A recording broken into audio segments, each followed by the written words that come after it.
On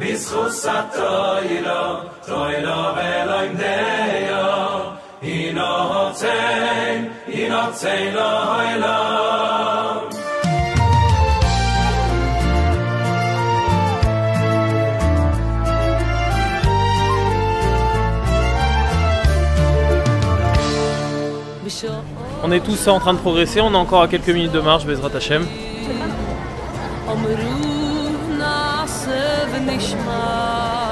C'est important que chacun réalise que vraiment la lumière, une des lumières du monde est partie maintenant.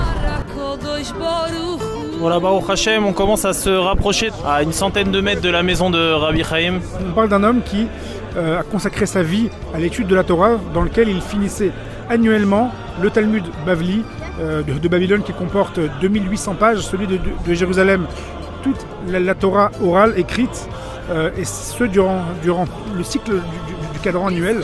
Malgré tout, il avait le temps pour consacrer aux gens ce qu'ils avaient besoin. On lui posait toutes sortes de questions. Nous-mêmes, avec Torah Box, nous sommes allés chez lui, se concerter, se conseiller, prendre des bénédictions. C'est incroyable, voilà, on peut constater, peu importe le niveau de religion, peu importe la tendance religieuse, Chassidim, Ashkenazim, Sfaradim, moins religieux, plus religieux, tout le monde est là. Tout le monde sait exactement où il habite, tout le monde s'y retrouve facilement, parce que la porte était ouverte de jour et de nuit pour avoir des conseils sur le Shalom Bayit, sur des questions critiques de vie ou de mort. La fraternité, l'amour du prochain, c'est ça nos valeurs. Et Bezrat Hashem, avec ce chizouk que nous allons tous prendre aujourd'hui sur nous-mêmes, nous allons mériter très prochainement la venue de Mashiach. Amen. מה התפקיד שלך היום? להיות כונן במקום, אם יש מקרה חירום, להגיע בצורה הכי מהירה עם האופנוע. Quelque chose qu'on est extrêmement touché. Le premier sentiment, c'est d'être un père, un grand-père pour tout un Israël. Moi, dans ma tête, c'était impossible de voir Mashiach sans Reb Chaim. C'est lui, il aurait dit voilà, c'est lui Mashiach, ils auraient parlé ensemble.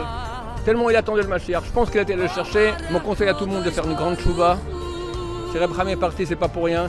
C'est certain qu'il y avait des décrets très difficiles sur le peuple d'Israël et que s'il fallait qu'il parte, c'est pour annuler ce décret et qu'il part à notre place quelque part.